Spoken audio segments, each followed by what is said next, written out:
ఇప్పటి వరకు మీ జర్నీలో మీరు స్టార్ట్ చేసి 13, 14 ఇయర్స్ అయిందంటారు. అంటే మీరు డిస్ట్రిబ్యూషన్ తీసుకున్న దగ్గర నుంచి. ఈ ఇంత జర్నీలోని బాగా కాంప్లికేటెడు అనేది మీరు బాగా హ్యాండిల్ చేసిన సందర్భం ఏమైనా ఉంటే ఒకటి ఎక్స్‌ప్లెయిన్ చేయండి. కాంప్లికేటెడ్ అంటే ఇష్యూస్ అయితే నేనేం పెద్దగా అంటే హర్డిల్స్ అనేది మాకు కామన్ అండి. ఎందుకంటే నేను బిజినెస్ స్టార్ట్ చేసేటప్పుడు నేను స్టార్ట్ చేసిన కంపెనీ గానీ, నా దగ్గర ఉన్న ప్రొడక్ట్ గానీ, నేను డీలర్ దగ్గరికెళ్ళి రిప్రజెంట్ చేసి ఇది అంటే ఓకే. ఇది పంపించు అనే ప్రొడక్ట్ అయితే నేను ఫస్ట్ చేయలేదు. మేము ఎట్లా అంటే మేము ప్రొడక్ట్ క్యారీ చేసి 3 జిల్లాలో డీలర్స్ 4 జిల్లాలకి కూడా వెళ్ళి వాళ్ళ ప్లేస్‌లో మేము ప్రొడక్ట్ చూపించి, డెమో ఇచ్చి ఫస్ట్ ఆ విధంగా చేశాము. అది చేయడం వల్ల అది డెఫినెట్‌గా మాకు ప్లస్ పాయింట్ అయింది. ఇటువంటివన్నీ ఉన్నాయండి. అది అట్లా ఏదైనా అంటే బాగా కాంప్లికేటెడు. కానీ నేను ఈ నిర్ణయం తీసుకోవటం వల్ల భలే హ్యాండిల్ చేశానే అన్న సందర్భం. అలా కాంప్లికేటెడ్ ఇష్యూస్ అంటే వస్తుంటాయండి. ఇప్పుడు లైక్ టార్గెట్స్ అచీవ్‌మెంట్స్‌లోనే వస్తుంటాయి. అది రెగ్యులర్‌గా ప్రతి నెల ఉంటది అవుతుంటాయి. కదా సార్. ఉంటది. ఎందుకంటే ఒక సిట్యుయేషన్‌లో మాకు company they have given a good offer. మంచి చక్కగా ఇచ్చారు వాళ్ళు. మా ఫారెన్ ట్రిప్స్ ఎప్పుడు స్టార్ట్ చేశానంటే చెప్తాను. వాళ్ళు ఇచ్చేటప్పుడు దాన్ని మేమేంటంటే సీ కూర్చొని మాట్లాడుకునేటప్పుడు కన్విన్సింగ్ మోడ్‌లోనే ఉంటది. కన్విన్స్ అయ్యి చేయొచ్చు అని అనుకున్నాము. బట్ ప్రాక్టికల్‌గా రియాలిటీలో రాబోసరికి చాలా టఫ్ అయింది. ఆ టార్గెట్స్ చేయటానికి, దాన్ని అచీవ్ అవ్వటానికి చాలా కష్టపడ్డాం. అప్పుడు ఆలోచించా ఏం చేయాలి ఏంటనేది ఆ టైంలో నేను ఆలోచించిందే ఈ ఫారెన్ ట్రిప్స్ మళ్ళీని. అదే విధంగా పాతది చేశాం గదా! సరే దీన్ని ఈ విధంగా చేద్దామని చెప్పేసి ఏదైతే నా దగ్గర బ్లాక్ అయిపోయి ఉందో దాన్ని లిక్విడేషన్ కోసం ఈ విధంగా కన్వర్ట్ చేసి ఆ విషయంలో నేను అది సక్సెస్ అయ్యాను. దాని నుంచి నేర్చుకున్నాను. అది కంటిన్యూ చేస్తాను. మీకున్న డీలర్‌లో బెస్ట్ సేల్ ఇచ్చే డీలర్ ఎవరు సార్? అది ఉన్నారండి. నాకు 3 జిల్లాల్లో కూడా ఉన్నారు. చెప్పాను కదా మీకు యాజ్ యూజువల్‌గా నాకు అందరు డీలర్స్ నాకు యూజర్ ఫ్రెండ్లీయేనండి. నేను ఈరోజు నా ఔట్‌స్టాండింగ్ బట్టి ఎంతుంది, ఏ విధంగా ఉందన్నది నేను చేసుకొని నేనెళ్ళాలి తప్పించి, నాకిప్పుడు ఈ డీలర్‌కి నేను ఇంత చేయాలంటే నేను చేయగలను. వాళ్ళు నా మాట కాదు. అంటే స్టార్టింగ్‌లో మీరు అడిగితే ఫస్ట్ వినాయకే కొట్టానన్నారు. యెస్. తర్వాత లక్ష్మీ గణేష్ లక్ష్మీ తర్వాత గణేష్ కొట్టానన్నారు. ఎస్‌విజి వాక్స్ ఎస్‌విజి అన్నారు. యాహ్! అట్లాగే ఇప్పుడు ఆ ముగ్గురిలో ఎవరైనా సరే ఆ ప్లేస్‌లో ఉన్నారా? అంటే ఫస్ట్ బిల్లింగ్ ఎప్పుడు ఆళ్ళకే అవుతదండి. వాళ్ళ టర్నోవర్ నెలకి తక్కువ చేయనండి, ఎక్కువ చేయనండి ఏదేమైనా సరే ఫస్ట్ బిల్లింగ్ వాళ్ళకే అవుతది. వాళ్ళతోటి నేను మంత్ బిల్ స్టార్ట్ చేస్తాను. Okay. From last 15 years onwards మీరొచ్చి ఏ నెల ఫస్ట్ బిల్ చూసినా వాళ్ళ ముగ్గురికే ఉంటది. ప్రతి నెల ఫస్ట్ బిల్ ఆళ్ళకే ఫస్ట్ బిల్ కొడతారు. వాళ్ళకే ఉంటది. ఓకే. వితౌట్ ఆళ్ళకి నేను చెప్పాల్సిన అవసరం లేదు, అడగాల్సిన అవసరం లేదు. వితౌట్ థెయిర్ పర్మిషన్, ఇంటిమేషన్ నేను చేస్తాను, పంపించేస్తాను. వాళ్ళకి కూడా అలవాటయిపోయింది. అప్పటి నుంచి ఇదే కొనసాగుతుందా ఇదే సార్? ఈ ముగ్గురు డీలర్‌తో? ఇదే. ఇదే జర్నీ కొనసాగిస్తున్నారు. యాహ్! లాస్ట్ 15, 14 ఇయర్స్ నుంచి కూడా. అవునండి. అవును. ఈ టోటల్ నా ఎక్స్‌పీరియన్స్ ఈ ఫీల్డ్‌లో 33 ఇయర్స్ అండి. 33 ఇయర్స్ మొత్తం. ఓకే. అవును. స్టార్టింగ్ మీరు స్టార్టింగ్ నుంచి మీరు పనిచేసిన ఆ! దగ్గర నుంచి ఇప్పుడు నేను ఫర్మ్ పెట్టి ఆల్‌మోస్ట్ 15 ఇయర్స్ అయిపోయింది. 15 ఇయర్స్ అవుతుంది. ఈ 15 ఇయర్స్‌లోని మోస్ట్ మెమరబుల్ ఇన్సిడెంట్ అన్నది ఏదన్నా ఆ! మోస్ట్ మెమరబుల్ ఇన్సిడెంట్ అంటే సార్ ఒకసారి సీజన్ ముందు ఒక డీలర్‌ని మీట్ పెట్టాను. యాక్చువల్‌గా ఏంటంటే డీలర్స్ అందరిని ఒక ప్లేస్‌లో పిలిచి, ఒక హోటల్‌లో పిలిచి, వాళ్ళకి ఆ రోజు మీట్ పెట్టి, ప్రొడక్ట్ అంతా డిస్‌ప్లే పెట్టి, ప్రొడక్ట్ డిస్‌ప్లే పెట్టిన తర్వాత జస్ట్ ఒక ఎంటర్‌టైన్‌మెంట్ ప్రోగ్రామ్ సరదాగా పెట్టి, డిన్నర్ పెట్టి మేము పంపించడం అనేది మాకొక ఆనవాయితీ మా మార్కెట్‌లో. అన్ని కంపెనీలు అలాగే చేస్తాయి. దాన్ని ఏం చేశానంటే నేను అందరిని పిలిచాం డీలర్ మీట్‌కని వచ్చారు. డీలర్ మీట్ అయిన తర్వాత ఫుడ్ అది అయిన తర్వాత జస్ట్ దాన్ని చిన్న బిజినెస్ మీట్ కింద కన్వర్ట్ చేశాను. ఓకే. బిజినెస్ మీట్ కంటే అక్కడ స్పాట్‌లో నేను ఒక స్కీమ్ ఒకటి అనౌన్స్ చేశాను. ముందనుకున్నది కాదు. అంటే డీలర్‌కి ఎవరికీ తెలీదండి. ఓకే. డీలర్‌కి ఎవరికీ తెలీదు. నేను అనుకోని ఈవెన్ నా టీమ్‌కి కూడా నేను చెప్పాను. నేను ఒక స్కీమ్ అనౌన్స్ చేద్దామంటే ఏంటంటే, సరే ఏంటనేది పక్కన పెట్టండి. నేను అనౌన్స్ చేస్తాను. మనం ఆ తర్వాత చూసుకుందాం. రిజల్ట్ ఎట్లా ఉంటదో తర్వాత చూసుకుందాం. మళ్ళీ ఏంటంటే నేను చెప్పాననుకోండి, మీరు మళ్ళీ క్వెషన్స్ చేస్తే నేను డీమోరల్ అవుతాను. So, I'm confident on that. నేను ఇదేదో ప్రెజెంటేషన్ చేయగలను ఒక నమ్మకం నాకుంది. లెట్ మీ డూ అని చెప్పేసి నేను వెళ్ళి దాన్ని చేశానండి. అంటే అది నిజంగా నా ఊహలకు గాని, నా ఎక్స్‌పెక్టేషన్‌కి గాని అందనంత ఇదికెళ్ళింది. ఫస్ట్ డీలర్ మీట్‌లోనే యాక్చువల్‌గా ఏంటంటే ఒక కాన్సెప్ట్ ఉందండి. అప్లయెన్సెస్‌లో ఒక ఫ్యాన్‌లో సీజన్ వచ్చేటప్పుడు వాళ్ళేంటంటే సార్ ఈరోజు మీరు ఇంత స్టాక్ బుక్ చేస్తే మీకింత డిస్కౌంట్ ఇస్తామని వాళ్ళు చెప్తుంటారు. Okay. Okay. Back end something ఏదో అంటారు. యాహ్! ఓకే. అలా. నేనేం చేశానంటే ఆ ఒక్క రోజుకే సేల్ ఓకే. మీరేంటి 10,00,000 కొనేస్తున్నారు, 20,00,000 కొనేస్తున్నారు. వచ్చిన వాళ్ళందరూ కూడా నా కాన్సెప్ట్ ఏంటంటే రూ. 1,00,000 వాళ్ళు తీసుకొని మనకు ఆర్డర్ ఇచ్చారు. అంటే తీసుకున్నా సరే ఓకే. మనం సక్సెస్ అవుతాం అన్న కాన్సెప్ట్‌తో 1,00,000, 2,00,000, 3,00,000 3 స్కీమ్స్ పెట్టానండి. పెట్టి దీన్ని బట్టి తీసుకుంటే ఈ ఒక్క రోజుకే ఈ ప్రైస్ ఉంటుంది. ఈ రోజు తర్వాత don't ask me the price, you forget about the price. Price okay. అదే కంటిన్యూ ఓకే. అవుతుంది. ఎవరైతే ఇంట్రెస్ట్ ఉన్నారో మీరు దయచేసి తీసుకొని ఒక్కరోజు నాకు సపోర్ట్ చేయండి. ఎందుకంటే the price what I'm giving right now the company is directly giving to. ఇప్పుడు ఎందుకంటే మీరు ఫస్ట్ జనవరి నుంచి డిసెంబర్ వరకు కూడా మీరు బిజినెస్ చేస్తారు. మీకు ఒక నెల ఈ విధంగా ఇవ్వటం వల్ల ఒక ఆ డీలర్ మీట్ పెట్టిన రోజు మీకు ఏదో సమ్ బెనిఫిట్ ఉంటుంది. కంపెనీ మీకు డైరెక్ట్గా ఇస్తున్న ఆఫర్ అని చెప్పి నేను అనౌన్స్ చేశాను. తెలివిగా లాక్ చేశారు. వ్యాపార పరంగా లాక్ చేశాను సార్. చేసి ఆ రోజు చేశాము. ఆ ఒక్క రోజులోనే నియర్ అబౌట్ 1.4 crores అండి. 1,40,00,000 ఓకే. ఆ! అది అంటే మాకు యాంగ్జైటీ, మేము పేపర్స్ ఇచ్చాము, అంటే సైన్ ఆ చేసాము. నెలలో టార్గెట్ ఆ రోజే అయిపోయి ఉండొచ్చు. ఒక్క రోజులో అయిందండి. ఒక్క రోజులో టార్గెట్ మొత్తం 1,40,00,000 రూపాయలు మెటీరియల్ అంటే యాక్చువల్గా యాంగ్జైటీ. నాతో కంపెనీ వాళ్ళు కూడా ఉన్నారు. వాళ్ళు కూడా యాంగ్జైటీ. ఏంటి ఎంతమంది సంతకాలు పెట్టారు, ఎంత వచ్చింది వాళ్ళ యాంగ్జైటీ. బట్ నేను వాళ్ళకి రివీల్ చేయలేదు. ఎందుకంటే ఇంత ఆర్డర్ నా చేతిలో ఉంది. దట్ క్యాష్ అండ్ క్యారీ అండి. It's not a credit. Okay. మొత్తం క్యాష్ అండ్ క్యారీ. మొత్తం క్యాష్. ఒక్క ఐడియా. అది నాకు రియల్గా అది చాలా ఇన్స్పిరేషన్ అండి. ఓపెన్ గా చెప్పాలంటే సార్, అది నేను చేసిన తర్వాత మార్కెట్ లో ఎక్స్పోజ్ అయ్యి ఓకే. పెద్ద ప్రతి ఒక్కరు చేయడం మొదలు పెద్ద పెట్టారు. కంపెనీలు కూడా ఆ ట్రెండ్ అవుతున్నారు. బట్ ఏంటంటే అది నా నా తాలూకా కాన్సెప్ట్ వేరు, వాళ్ళ కాన్సెప్ట్ ట్రెండ్ అది సెట్ చేసిందని చెప్పాలండి. టోటల్ గా కోటి గారు అయితే మార్కెట్ లో ట్రెండ్ సెట్ చేస్తారు. అప్పుడు మీరు స్టార్టింగ్ లో స్టార్ట్ అయినప్పుడు కూడా మీ బాస్ కి మీరు ఇలా టూర్ ప్లాన్ ఇవ్వడం అది మీరే. దాని తర్వాత ఇది ఒక ట్రెండ్. సార్ ఇన్ని సంవత్సరాల్లో మీ ఎక్స్పీరియన్స్ లో మీరు ఏదైనా ప్రోడక్ట్ కొనాలండి, అప్పుడు ప్రోడక్ట్ తీసుకోవడానికి ఎప్పుడైనా షాప్కి వెళ్తే లేదంటే మీ దగ్గర ఉన్న ప్రోడక్ట్ కానీ ఏమేమి అంశాలను గమనిస్తుంటారు సార్ ఆ ప్రోడక్ట్ లో? సరే, నాకంటూ నేను బయటికి వెళ్ళి షాపింగ్ అంతా చేస్తే క్లాతింగ్ అనండి. ఓకే. నా క్లాతింగ్ తప్పించి నేను బయటికి పెద్దగా నేను షాపింగ్ అది నాకు ఇది లేదు. ఫారెన్ కంట్రీస్ వెళ్ళేటప్పుడు డీలర్స్తో పాటు అలా వెళ్తాను తప్పించి నాకు ఆ షాపింగ్ అది నాకు ఇది లేదు. ఓకే. హౌస్ హోల్డ్ ఆర్టికల్స్ ఏదైనా నేను అమ్ముతాను కాబట్టి అది నా ఇంట్లో నేను పెట్టుకుంటాను. నాకు చెప్పాను కదా సార్, నా క్వాలిఫికేషన్ పెద్ద కాదు. నేను 10th క్లాస్ చదువుతున్నాను. నాకు అంత నాలెడ్జ్ చదివింది 10th అయినప్పటికీ కూడా మీరు ఈరోజు చేస్తున్న టర్న్ ఓవర్ కి చదువు అసలు యాక్చువల్గా చూడాలంటే చదువుతున్న చదువులకి వాళ్ళు చేస్తున్న ఉద్యోగాలకు కానీ ఇప్పుడు చేస్తున్న పనులకు కానీ అసలు సంబంధం లేదు కదా సార్ బయట మార్కెట్లో. అంతే సార్. అది అవకాశం, అవసరం, అవకాశం. నాకు అవసరం ఉంది, అవకాశం ఇచ్చారు పెద్దవాళ్ళు, నేను చేసుకున్నాను. నేను ఆ రోజు నుంచి అదే సార్ చెప్తాను. అంటే ఎడ్యుకేషన్ ఇస్ కంపల్సరీ ఉండాలండి. అది ఎందుకంటే అది క్వాలిఫికేషన్, నాలెడ్జ్. ఇప్పుడు మా రోజుల్లో అయినట్టు ఇప్పుడు మీ ఇప్పుడు పిల్లల రోజుల్లో అవ్వాలంటే అది అవ్వదండి. Qualification is very important. But ఏంటంటే ఇప్పుడు మేమున్నాం. నేను ఓకే ఇంగ్లీష్ నేను మాట్లాడతాను, బట్ అంతగా రాయలేను. హిందీ నేను మాట్లాడతాను, అంతగా రాయలేను.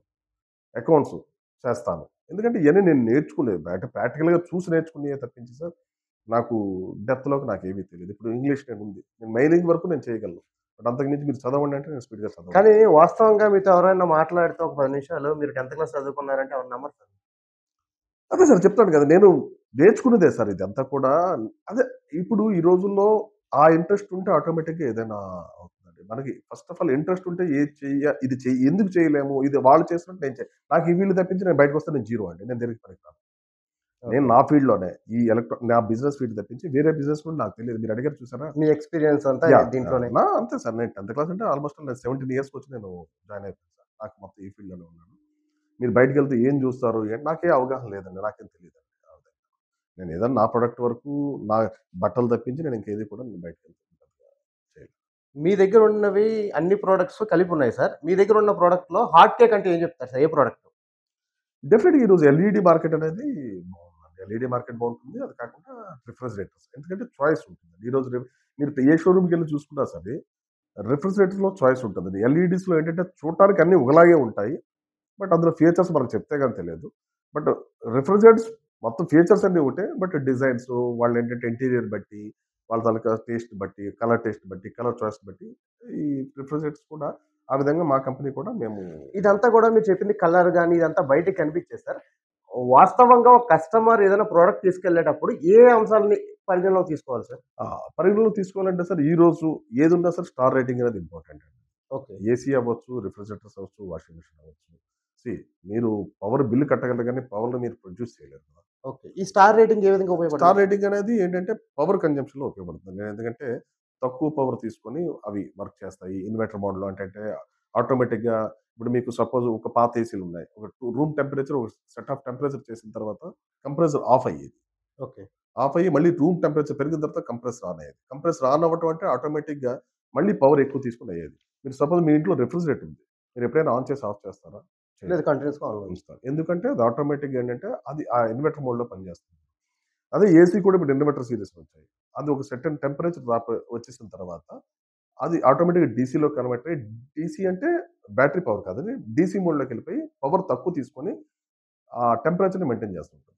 దానివల్ల పవర్ కన్జంప్షన్ తగ్గుతుంది. దానివల్ల ఈ స్టార్ రేటింగ్స్ అయన్నీ ఇప్పుడు చూసుకోవాలి. స్టార్ రేటింగ్ అంటే ఎక్కువ ఉండాలా సార్? తక్కువ ఉండాలా సార్? ఎక్కువ ఉండాలండి. 5 స్టార్ రేటింగ్ ఉంటే మంచిది. 3 స్టార్ ఓకే. యూసేజ్ బట్టి మీరు తక్కువ యూజ్ చేస్తాను అనుకుంటే 3 స్టార్ తీసుకుంటారు. లేదు కన్జంప్షన్ ఎక్కువ ఉంటుంది అనుకుంటే మీరు 5 స్టార్. అంటే ఒకటే మోడల్‌కి 3 స్టార్ ఉంటుంది, 5 స్టార్ కూడా ఉంటుందా సార్? ఉంటుంది. ఇప్పుడు ఏసీ ఉందండి. 3 స్టార్ ఉంటుంది, 5 స్టార్ ఉంటుంది. ఒక రిఫ్రిజిరేటర్ ఒక మోడల్ ఉంది. Looks seems to be same. మీకేంటంటే అది ఆ స్టార్ రేటింగ్ స్టిక్కర్ మూసేస్తే ఏది ఏ మోడల్ అనేది చెప్పలేము. 195 లీటర్స్‌లోనే ఓకే. 3 స్టార్, 5 స్టార్ ఉంటుంది. పక్కన పెడతాం మేము కూడా. Okay. Your choice. Price variation ఉంటదా సార్? డెఫినిట్‌గా ఉంటుంది కదా! ఉంటుంది. రెండిటి ప్రైస్ వేరియేషన్ ఉంటుంది. ఉంటుంది. 5 స్టార్ ఎక్కువ ఉంటుంది. 5 స్టార్ ఎక్కువ ఉంటుంది. వారంటీ రెండిటికి ఒకటే ఉంటుంది సార్? Same warranty warranty. వేరే ఉంటుందా? Everything is okay. Company same ఉంటుంది, అన్ని సేమ్ ఉంటుంది. సేమ్ ఉంటుంది. లుక్ వేరే ఉంటుంది. అదే చెప్పాను. ఆ స్టిక్కర్ మూసేస్తే ఏది 5 స్టార్, ఏది 3 ఇది స్టార్ అటు అది ఇటు మార్చినట్టయితే మేమే చెప్పలేం. మీకు మేమే తెలియదు. రెండు ఒకలాగే ఉంటాయి. ఓకే. సార్ ఫ్యూచర్‌లో మీరు ఏమైనా ఆన్‌లైన్‌లోకి ఏమైనా అడుగుపెట్టే ఆలోచన ఏమైనా ఉందా? డెఫినెట్లీ నాట్ అండి. మేము చేయమంటాం. మేము చేయం. ఆ ఇంట్రెస్ట్ నాకు లేదు. ఎందుకంటే నాకు చెప్పాను కదండీ! నాకిదే నెట్వర్క్, నాకిదే మొత్తం తెలిసిందంతా కూడా నాకిదే. ఆఫ్‌లైన్‌లో when I'm having good relation with the dealers. నేను ఆ విధంగా ఎళ్ళాల్సిన అవసరం లేదు. ఎందుకంటే ఇప్పుడు నేనేదైతే సర్వైవ్ అవుతున్నానో దాన్ని నేను డిస్టర్బ్ చేసుకోను కదా! ఓకే. ఆన్‌లైన్ అంటే ఏంటండి ఇప్పుడు మాకు పెద్ద కాంపిటీటర్ ఒక ఊళ్ళో 3 షాపులుంటే 3 షాపులు వాళ్ళు they are maintaining good relationship అండి. They are fighting with the online. Okay. అలాంటప్పుడు నేను ఆన్‌లైన్‌లోకెళ్ళి వీళ్ళకి నేను చేయలేను. అవసరం కూడా నాకు లేదు. ఆన్‌లైన్‌లోకి మీ మరి ఫ్యూచర్‌లో మీ బిజినెస్‌ని ఎలా ఎక్స్‌పాండ్ చేద్దాం అనుకుంటున్నారు? అదే చెప్తాను కదండీ! బిజినెస్‌లో ఎక్స్‌పాన్షన్ అంటే నంబర్ ఆఫ్ ప్రొడక్ట్స్ చాలా ఉన్నాయండి. ఇప్పుడు ఇన్నోవేటివ్ ప్రొడక్ట్స్ చాలా ఉన్నాయి. ఇప్పుడు రిఫ్రిజిరేటర్స్‌లో చూసుకుంటే సార్ మీరు 3 స్టార్ ఫ్రిడ్జ్ అని కొడితే మీకు అక్కడ 30 మోడల్స్ వస్తాయండి. 5 స్టార్ కొడితే 30 మోడల్స్ వస్తాయి. ఆ ప్రొడక్ట్ రేంజ్ ఎవరైతే మెయింటైన్ చేస్తారో ఆటోమేటిక్‌గా అక్కడ ఆటోమేటిక్ బిజినెస్ అయితే ఉన్నాయండి. ఆ ప్రాబ్లమ్ అయితే లేదు. Continue in this. సార్ ఇప్పుడు మీరు డిస్ట్రిబ్యూటర్‌గా ఉన్నారు కదా సార్ మీరు. ఇప్పుడు మీరు డిస్ట్రిబ్యూటర్‌గా ఉండేటప్పుడు ఏ కంపెనీ అయితే ఉందో ఆ కంపెనీ ఒకటే చేయాల్సి ఉంటుంది సార్. ఇంకో కంపెనీ ఏమైనా వస్తే అది కూడా మీరు తీసుకోవడానికి అవుద్దా అలా? చేయొచ్చా? చేయకూడదా? యాక్చువల్‌గా అదే సార్. ఇక్కడ ఏంటంటే సార్ చెయ్యొచ్చు. బట్ ఏంటంటే we have to think how can we manage. ఇప్పుడు ఏ ప్రొడక్ట్ మీరు తీసుకున్నా సార్ డిస్ట్రిబ్యూషన్ అంటే ఏంటి sir? You have to maintain the stock. You have to maintain the outstanding with the market. అవును. ఇప్పుడేంటంటే suppose if you want to do that ఒక 10 లక్షలు టర్న్ ఓవర్ చేయాలంటే మీకు 30 లక్షలు ఇన్వెస్ట్‌మెంట్ ఉండాలి. ఓకే. 10 లక్షలు బయట ఉంటది. 10 లక్షలు మార్కెట్‌లో ఉండాలి. 10 లక్షలు కంపెనీతో పర్చేజ్ చేసుకొని మెటీరియల్ ఉంచుకోవాలి. రొటేషన్ అవ్వాలి.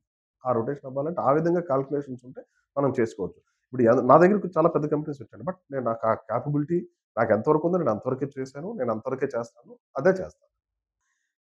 మీరు ఎంత టాలెంటెడ్ అయినా సరే మీ కిందున్న స్టాఫ్ కూడా అంత కరెక్ట్‌గా లేకపోతే ఇబ్బందవుతుంది. మీ స్టాఫ్‌ని మీరు ఎట్లా ట్రైన్ చేస్తూ ఉంటారు సార్? ఇప్పుడేంటంటే సార్ నాకు ఇది నచ్చే క్వెషన్ ఇది. స్టాఫ్ ఎలా ట్రైన్ చేస్తామంటే ఎవ్రీ మంత్ ఒక మీటింగ్ పెట్టుకుంటామండి. ప్రతి మంత్. ఎవ్రీ మంత్ ఒక మీటింగ్ పెట్టుకుంటాం ఆఫీస్‌లో. ఎక్కడ సార్ మళ్ళీ సార్ అట్లా? లేదండి.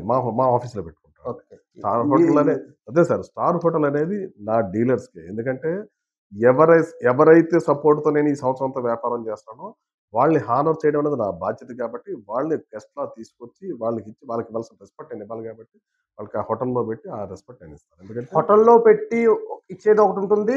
ఏదైనా కంట్రీకి తీసుకెళ్ళింది కూడా ఉంటుంది. Yeah, అది వేరు, ఇది వేరు. కంట్రీ వచ్చారంటే అది వాళ్ళ తాలూకా కష్టం సార్ అది. ఓకే. అది నా హానర్ అవ్వదు అది. ఓకే.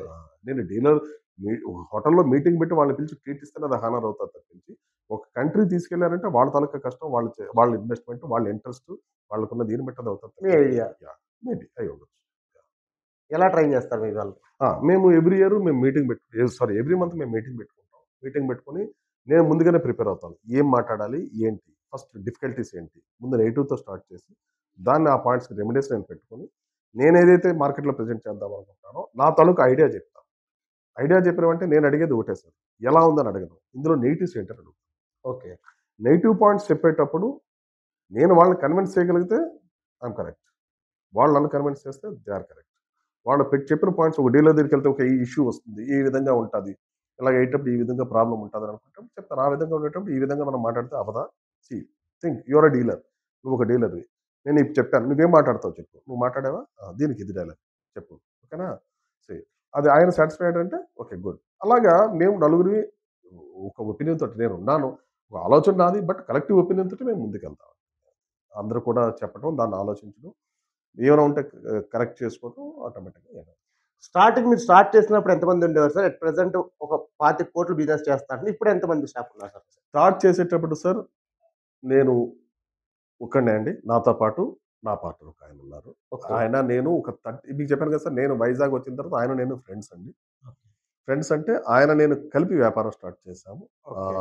ఆయన నేనే అండి. మొత్తం ఏది చేయాలన్నా ఒక ప్యాకింగ్ దగ్గర నుంచి, మెటీరియల్ అన్‌లోడ్ చేయడం దగ్గర నుంచి, మెటీరియల్ లోడ్ చేయడం వరకు, ఏ డిఫికల్టీ ఉన్న ఏ పనైనా మేమిద్దరమే చేసేవాళ్ళం. మేము ఓకే. ఉదయం నుంచి సాయంత్రం వరకు కూడా మా పని మార్కెట్‌లో మాట్లాడడం, డీలర్స్ దగ్గర అవుట్ స్టాండింగ్స్, బిల్లింగ్స్ ఇయన్నీ చేసుకుంటాం. సాయంత్రం అయితే ఒక ట్రాన్స్‌పోర్టర్ వెహికల్ వచ్చిన వెంటనే we used to dump the material to the transporter. మేమే లోడ్ చేసేవాళ్ళం. మీరే చేసుకునేవారు. మేమే చేసుకునేవాళ్ళం. ఇప్పుడు సార్? ఇప్పుడు మేమేంటంటే సార్, నా నెట్వర్క్ అంతా కలిపి నియర్ అబౌట్ ఒక 40 పీపుల్ వరకు ఉంటారండి. ఇది అంటే డైరెక్ట్ అండి. అంటే ఇప్పుడు మా ఆఫీస్‌లో 10 మంది ఉంటారండి. మేము ఇప్పుడు మీరు అడిగారు కదా! డెమాన్‌స్ట్రేటర్స్ ఉంటారని. కంపెనీయే కాదండి, నేను కూడా డెమాన్‌స్ట్రేటర్స్ ఇస్తాను. ఓకే. ఇప్పుడు మీరు చెప్పారు కదా! పెద్ద షాప్‌లోకి వెళ్తే ఒక్కొక్క కంపెనీకి ఒక్కొక్క డెమాన్‌స్ట్రేటర్ ఉంటారని అంటారు కదా! నాకెవరైతే మంచి టర్నోవర్ చేస్తున్నారో, with the support of the company, నేను కూడా ఆ డెమాన్‌స్ట్రేటర్ ఇస్తాను. డైరెక్ట్‌గా వాళ్ళకు ఆ బిజినెస్ పైన మార్కెట్‌కి వెళ్తుంటారా సార్ ఇప్పుడు కూడా? ఇంత ఎవ్రీ మంత్ వెళ్తా. కంపల్సరీ 2 మంత్స్ అయితే కంపల్సరీగా ఒకసారి వెళ్తుంటానండి. ఈ ఈ మీకున్న డీలర్ అందరిని టచ్ చేస్తారు. అందరికీ ఇప్పటికి కూడా. 100. ప్రతి నెల, ప్రతి యాహ్! 2 నెలలకి ఒకసారి గాని ప్రతి కౌంటర్‌ని మీరు టచ్ చేస్తారు. చేస్తామండి. డెఫినిట్‌గా చేస్తాం. అడుగుతాం. నాతో పాటు కంపెనీ వాళ్ళు కూడా వస్తారు. నెగెటివ్స్ ఏమైనా ఉంటే తీసుకుంటాం. ఇష్యూస్ ఏమైనా ఉంటే దాన్ని సార్ట్ ఔట్ చేస్తాం. వాళ్ళకి రెమెడీస్ ఇస్తాం. వాళ్ళకి సబ్జెక్ట్‌ని దాన్ని ఏంటంటే ఏవైతే ప్రాబ్లమ్స్ ఉన్నాయో మేము సాల్వ్ చేయడానికి సార్ కొత్తగా మార్కెట్‌లోకి రావాలనుకున్నోడు ఎట్లాంటి సజెషన్ ఇస్తారు సార్? చాలా మంది డీలర్‌లని చూస్తున్నారు. మీరు 30 సంవత్సరాల దగ్గర నుంచి ఉన్నారు మీరు. నేను అంత పెద్దవాడిని కాదండి. నేను సజెషన్ ఇచ్చేంత పెద్దవాడినైతే నేను కాను. బట్ ఒక సలహా అయితే ఇస్తాను. ఇంట్రెస్ట్ ఉంటేనే రావాలి సార్. కష్టం అనేది ఉంటది. ఏది కూడా సార్ మనకన్నా గొప్పోళ్ళు చాలా మంది ఉన్నారు. ఇప్పుడు నేను ఈ ఫీల్డ్‌లో ఉన్నాను సార్. నేను పనిచేసి వచ్చాను. మహామహులున్నారు, గొప్పోళ్ళున్నారు ఈ ఫీల్డ్‌లో. నేను పనిచేసిన వాళ్ళు కూడా ఇది ఇప్పటికీ డిస్ట్రిబ్యూషన్‌లో ఉన్నారు. బట్ నేను కూడా వాళ్ళతో పాటు ప్యారలల్‌గా నేను వెళ్తున్నాను అంటే, నేను నేర్చుకున్నది, కష్టపడిందే తప్పించి, ఆ ప్యాషన్ లేకపోతే రాకూడదండి. ఏదో ఇన్వెస్ట్‌మెంట్ పెట్టేద్దాము, చేసుకుందాం అనుకుంటే చాలామంది ఉన్నారు సార్. అది కరెక్ట్. సార్ కామన్‌గా ఒక డీలర్ గాని, డిస్ట్రిబ్యూటర్ గాని మార్కెట్‌లోకొచ్చిన కొత్తలో కామన్‌గా చేసే మిస్టేక్స్ ఏంటి సార్? కామన్‌గా చేసే మిస్టేక్స్ అంటే సార్, ఇప్పుడు నేనొచ్చాను సార్. మీరొక డీలర్. నేనొచ్చి మాట్లాడతాను. నేను మీ దగ్గరికొచ్చానంటే బిజినెస్ ట్రిప్ మీదే వస్తాను. నేను ఓకే. ఓకే. చుట్టరికంగానో లేకపోతే పర్సనల్ రిలేషన్‌తో రాను. ఓకే. నేనేదో చెప్తాను. డెఫినిట్‌గా when I am saying something I am so confident. నేను కాన్ఫిడెంట్‌గా నేను మీకు చెప్తాను. అది మీరు కన్విన్స్ అయ్యారనుకోండి, మీరు తీసుకోవచ్చు, తప్పు కాదు. బట్ మీరు మీరు మిమ్మల్ని మీరు బిజినెస్ చేసినప్పుడు మీరు క్వెషన్ చేసుకోవాలి. ఇప్పుడు సరే, నేను ఇచ్చాను సార్. మీకు ఇన్ని చేస్తే మీకు ట్రిప్ వస్తానన్నారు. బావుంది. నేను మీరు ఇందాక అడిగేటప్పుడు అన్నారు. మీరన్నారు స్టార్ హోటల్‌లో తీసుకెళ్తారా? అంటే ఎవ్రీ ఇయర్ ఒకసారి స్టార్ హోటల్ ట్రిప్ అని అన్నారు. ట్రిప్ అనేది వాళ్ళ కష్టం సార్ అని నేను అన్నాను. అవునా అవును. కదా? అవును. అవును. ఇప్పుడు నువ్వు తీసుకున్న మెటీరియల్‌ని నువ్వు కష్టపడి నువ్వు మార్కెట్‌లోకి పంపించగలిగితే, పంపిస్తే, కష్టపడితే అది ఆ ట్రిప్‌ని మీరు ఎంజాయ్ చేయగలరు. అది లేకుండా తీసుకొని మీ దగ్గర పెట్టి, మీ దగ్గరే ఉంచుకొని ఇదేదో బాగుంది కదా అని తెచ్చి పెట్టుకుంటే ఆటోమేటిక్‌గా ఏమవుతదంటే, మీరు అది క్వాలిఫై అవ్వలేరు, ఇది చెయ్యలేరు. ఒక రిలేషన్‌షిప్ కూడా పాడవుతది. ఆ విధంగా డెఫినిట్‌గా అది ఇబ్బందులైతే అవుతది. అది లేకుండా చూసుకోగలగాలి. చెప్పిన వాళ్ళు ఎప్పుడు కూడా మన దగ్గరికొచ్చారంటే ఎవ్రీథింగ్ పాజిటివ్‌గానే చెప్తారు సార్. ఇప్పుడు నాకుంది. నేను చేస్తున్న బిజినెస్‌లో పెద్ద పెద్ద కంపెనీలు నాకొస్తాయి. పెద్ద కంపెనీలు. నేను నేమ్ చేయకూడదు. వచ్చినప్పుడు నేను చెప్తాను సార్, నేనంత కేపబిలిటీ నాకు లేదు. ఆ కంపెనీ చేయలేనండి నేను. ఓకే. ఎందుకంటే sir when I am not capable నేను చేయకూడదు. అంటే చెయ్యలేము అంటే ఏంటి సార్? అసలు యాక్చువల్‌గా ఇప్పుడు ఓన్లీ సర్వీస్‌కొచ్చే సేల్‌కొచ్చేసరికి సర్వీస్‌కి ఏమైనా సంబంధం ఉంటుందా సార్? డెఫినిట్‌గా అండి. మీకు అదే చెప్తాను కదండీ. మా ప్రొడక్ట్ అనేది ఈరోజు అమ్మేస్తే అయిపోయేది కాదండి. Okay. Some of our products ఇప్పుడు మీకు ఎగ్జాంపుల్ ఏసీ ఉంది. ఓకే. ఏసీకి 5 ఇయర్స్ వారంటీ అండి. ఆ! కంప్రెసర్‌కి 10 ఇయర్స్ వారంటీ. ఓకే. ఎల్ఈడీకొస్తే 1 ఇయర్ నుంచి 3 ఇయర్స్ వరకు డిపెండింగ్ ఆన్ సైజ్ బట్టి కూడా వారంటీస్ ఉన్నాయి. ఓకే. మీకు ఆఫ్టర్ సేల్ సర్వీస్ ఈరోజు మా సేల్ అనేది ఈరోజు నేను చేస్తున్న టర్నోవర్ అనేది because of the service only we are doing our sales. If not జరగదు సార్.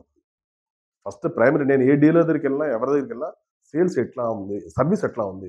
ఏమైనా ప్రాబ్లమ్స్ ఉన్నాయా? ఇష్యూస్ ఏమున్నాయా? నాకివ్వండి. నేను మాట్లాడదాం. మీకు చెప్పాను గదా! నాతో పాటు కంపెనీ వాళ్ళు గూడా వస్తారని. నాతో పాటు సేల్స్ అండ్ సర్వీస్ పీపుల్ వస్తారు. వాళ్ళతో పాటు వాళ్ళు చెప్పేటప్పుడు నేను వీళ్ళు చెప్తాను, అది అడ్రస్ చేస్తారు. సర్వీస్ బాగోకపోతే ఆ ఎఫెక్ట్ సెల్ పడతాదా సార్? 100% అండి. ఇప్పుడు ఎన్ని కంపెనీలు మీరు చూసారు ఇప్పుడు మార్కెట్‌లో? మీరు ఫ్రమ్ ఆ రోజు నుంచి చూస్తే ఇప్పుడు కొత్తగా ఇప్పుడు యంగ్ జనరేషన్ తెలియకపోవచ్చు కానీ, ఇప్పుడు వెస్టర్న్ అని ఒక కంపెనీ ఉండేది. హ్మ్. ఇప్పుడు ఎక్కడుందండి? ఓకే. ఉన్నారు. వాళ్ళు మార్కెట్‌లో ఉన్నారు. బట్ వాళ్ళు లైవ్‌లో లేరు. సాన్సీ కంపెనీ ఉన్నారు మార్కెట్‌లో. But okay. కనిపించట్లే. వీడియోకాన్ ఒక గ్రూప్ ఉంది. కనిపించట్లే. కెలివిన్ ఎయిటర్, ఆల్విన్ చాలా కంపెనీలు ఇవన్నీ ఉండేవి. పెద్ద పెద్ద కంపెనీలు కదా పెద్ద సార్? కంపెనీలే. ఇప్పుడు ఎక్కడున్నారు చెప్పండి? ఇప్పుడు ఈ రోజు మీకు కనిపిస్తున్న కంపెనీలు ఏమున్నాయి? ఈ పెద్ద కంపెనీలు, ఇండియన్ కంపెనీలు అన్నీ కూడా సర్విస్ లాకే సార్. క్వాలిటీ ప్రొడక్ట్స్ అన్నీ కూడా. సర్వీస్ సర్విస్ లేకపోవడం వల్ల లాకే. ఈ కంపెనీని back step yes definitely. Only service కారణం. Only service back. ఆ పాలిసీస్ లేకపోవడం వల్ల సర్వీస్ అంత ఇంపాక్ట్ చూపిస్తుందా సేల్ మీద? సర్వీస్ ఇస్ ద మైండ్ అండి. ఇప్పుడు నేను సార్ మీతో నాకు మంచి గుడ్ రిలేషన్ ఉంది. నేను చెప్పింది మీరు వింటారు. మీరు చేస్తారు. నేనేదో చెప్తే కోటి గారంటే ఒక నమ్మకమనో, లేకపోతే కోటి గారంటే ఒక గౌరవమనో మీరు ప్రొడక్ట్ తీసుకుంటారు. మీరు కస్టమర్‌కి అమ్ముతారు సార్. అదే కస్టమర్ వచ్చి మీ దగ్గర ఈ ప్రొడక్ట్‌లో ఈ ప్రాబ్లమ్ ఉంది అనేటప్పుడు, ఇఫ్ మీరు ఆ ప్రాబ్లమ్ సొల్యూషన్ మీరు ఇవ్వలేకపోతే కస్టమర్ మిమ్మల్ని నమ్మడు. Ultimately customer is the god for anyone. ఆ కస్టమర్ మీకు దేవుడు, మీరు నాకు దేవుడు. మీ ప్రాబ్లమ్ నేను సొల్యూషన్ ఇవ్వకపోతే, మీరు కస్టమర్ సొల్యూషన్ ఇవ్వకపోతే ఆటోమేటిక్‌గా బిజినెస్ లేదు సార్. కాబట్టి సర్విస్ ఇస్ ద మెయిన్. నేను ఎళ్లి మార్కెట్‌లో ఎళ్లి చెప్పేది ఏమంటాం? ముందు మా సర్విస్ ఇది, మా వారంటీ ఇది. ఎందుకంటే we have to create a confidence to the dealer or to the customer. ఎవరైతే ఉన్నారో వాళ్ళకి ఒక కాన్ఫిడెన్స్ ఈ ప్రొడక్ట్ తీసుకోవచ్చు. కొత్త కంపెనీ వచ్చింది. దానికి ఒక వారంటీ. అది కూడా ఆలోచించుకోవాలి. ఈ కంపెనీ వచ్చి సమ్ ఎక్స్ కంపెనీ వచ్చింది సార్ ఈరోజు. వాళ్ళొచ్చి సార్ మేము టీవీకి 5 ఇయర్స్ వారంటీ ఇస్తామంటారు. ఓకే. నా దగ్గరికి వచ్చారు. మీరు 5 ఇయర్స్ వారంటీ అంటే మార్కెట్‌లోకి వెళ్తే నేను చెప్పొచ్చు డీలర్‌కి. బాబు 5 ఇయర్స్ వారంటీ కదా! హ్యాపీగా నువ్వు చెయ్యి అంటే ఆయన కూడా హ్యాపీగా తీసుకొని కస్టమర్‌కి ఇవ్వచ్చు. ఆఫ్టర్ దట్ కంపెనీ సర్వైవ్ అవ్వకపోతే ఈ 5 years we are the accountable to the customer. My customer and his customer. ఇప్పుడు సర్వీస్ అన్నది కంపెనీకి ప్రొవైడ్ చేస్తది కదా సార్! మీకు సంబంధం లేదు కదా! అదే సార్ నేను చెప్తున్నాను. కంపెనీ ప్రొవైడ్ చేసినా చేయకపోయినా ఇట్స్ ద ఇంపాక్ట్ అనేది నాకుంటుంది. ఓకే. కంపెనీ ఇస్తది సార్. స్పేర్ పార్ట్స్ ఇస్తది. సపోజ్ ఇప్పుడు ఏదో కంపెనీ ఉంది సార్. X company. కంపెనీ ఇవ్వాలి. సర్టెన్ టైమ్‌లో వాళ్ళు స్పేర్స్ ఇచ్చినా సర్టెన్ టైమ్‌లో ఇవ్వకపోతే అల్టిమేట్‌గా ఇష్యూ అవుతది. కస్టమర్ వచ్చి డీలర్ దగ్గర ఇష్యూ చేస్తాడు. మా ప్రొడక్ట్ ఏంటి సార్? ఫ్రిడ్జ్ ఆగితే మీరు ఆగుతారా? సీజన్‌లో ఏసీ ఆగితే మీరు ఆగుతారా? ఇంట్లో ఈరోజు టీవీ లేకపోతే ఇంట్లో వాళ్ళు ఉంటారా చెప్పండి? ఇది హవర్స్‌లోనే లేకపోతే 3-4 డేస్‌లో మేము చేయాలి. నేను ఇస్తాను సర్వీస్ ఇస్తాను. నాకు సపోజ్ ఒక ప్రాబ్లమ్ ఉంది అంటే కంపెనీ వాళ్ళు సప్లై చేయలేకపోతే వితిన్ ద టైమ్‌లో సప్లై చేయలేకపోతే ఆటోమేటిక్‌గా ఏమవుతుందండి? బిజినెస్ ఇంపాక్ట్ అవుతుంది. మరి సర్వీస్ ఇచ్చినా ఒక 15 రోజులు అయిందండి. ఆటోమేటిక్‌గా ప్రొడక్ట్ మీద బ్యాడ్ ఇంపాక్ట్ వస్తుంది. Service is the main part అండి. సేల్ కన్నా service is the main part for the companies. ఈరోజు పెద్ద కంపెనీలన్నీ సర్వైవ్ అయ్యాయంటే only because of the service. Challenging service. హవర్స్‌లో సర్వీస్. మీదెట్లా ఉంటుంది సార్ సర్వీస్? మాది కూడా అలాగే ఉంటుంది. లేకపోతే చేయలేము సార్ మేము. ఇప్పుడు ఎందుకంటే సార్ మాది రిటైల్ కాదు కదా! హోల్‌సేల్ అనేటప్పుడు డెఫినిట్‌గా ఆ సర్వీస్ మార్కెట్‌లోకి ఇవ్వకపోతే డీలర్ దగ్గరికెళ్ళి ముందెళ్ళి నా డబ్బులు నేను అడిగేటప్పుడు ఫస్ట్ వచ్చి క్వెషన్ ఇది. దానికి ఓకే. నేను సమాధానం చెప్తాను. నా డబ్బులు నాకొస్తాయి. నా ఓకే. బిజినెస్ అవుతది. మళ్ళీ ఈ సర్వీస్‌కి సంబంధించిన నెట్వర్క్ ఏ జిల్లాకి ఆ జిల్లా ఏ జిల్లాకి ఆ జిల్లా ఉంటుందండి. ఏ ఓకే. జిల్లాకి ఆ జిల్లా ఉంటది. వాళ్ళకు కంపెనీ నుంచి ఒక పర్సన్ ఉంటారు. ఆయన మానిటర్ చేస్తుంటారు. ఆయన మానిటర్ చేసి ఏమి ఇవ్వాలి, ఏంటి, ఎక్కడి నుంచి ఏంటని అయన్నీ కూడా ఆయన ఉంటారు. మేజర్ ఇష్యూలు ఏమైనా ఉంటే మీ నోటీస్‌లోకొస్తాయి. డెఫినెట్‌గా అది మాకొస్తే మేము కోఆర్డినేట్ చేస్తామండి. కోఆర్డినేట్ చేసి అది సాల్వ్ చేయండి. బేసిక్‌గా ఇదంతా ఒక ఆటో మోడ్‌లో జరిగిపోద్ది. అంతేనండి. ఇప్పుడు మాకు సంబంధం లేదన్న విధంగా ఉండదు. ఎందుకంటే డీలర్ నన్ను చూసుకున్నాడు తప్పించి ఇక వేరే విధంగా కాబట్టి ఆన్సర్ చేయాల్సింది నేనే. డీలర్స్‌కి ఆన్సర్ చేయాల్సింది నేనే కాబట్టి ఆటోమేటిక్‌గా మేము కంపెనీతో కోఆర్డినేట్ చేసుకొని ఇక్కడ ఇష్యూ ఉంది. ఇన్ని రోజులు బట్టి ఉంది. ఇది చేయండి, ఇది చేయండి అంటే వాళ్ళు ఆటోమేటిక్ బేసిక్‌గా సేల్స్ వరకొచ్చేసరికల్లా ఆళ్ళు చూపించేదంతా వేరు. వాళ్ళకి బ్యాక్ ఎండ్ సపోర్ట్‌లు ఉంటాయి అంటారు చాలామంది. ఏంటి సార్ ఈ బ్యాక్ ఎండ్ సపోర్ట్‌లంటే? సరే అది చెప్పాను కదా మీకు టార్గెట్స్. బ్యాక్ ఎండ్ సపోర్ట్ అంటే ఏముంది? మీరు ఈ టర్న్ ఓవర్ చేస్తే మీకు ఫారెన్ ట్రిప్ వస్తుంది. Back end support. లేకపోతే మీరు ఇంత క్వాంటిటీ చేస్తే మీకు పర్సెంటేజ్ ఎక్స్ట్రా వస్తుంది. అది బ్యాక్ ఎండ్ సపోర్ట్. లేకపోతే మీరు ఇన్ని క్వాంటిటీ కొనగలిగితే మీకు ఒక ఎఫ్ఓసి వస్తుంది. ఇవన్నీ ఉంటాయి. ఎఫ్ఓసి అంటే sir? Free of cost. Free of cost. Okay. FOC. ఇప్పుడు మీరు ఒక 20 ఐటెమ్స్ కొంటే మీకు ఒక ఐటెమ్ ఎఫ్ఓసిలో వస్తుంది. అంటే టోటల్ అమౌంట్ డివైడెడ్ బై 21. ఆ విధంగా మీకు వాల్యుయేషన్ చూసుకొని కస్టమర్ చూసుకొని ఓకే. నా ప్రైసింగ్ బాగుందా లేదా అని చూసుకొని dealer will take the decision.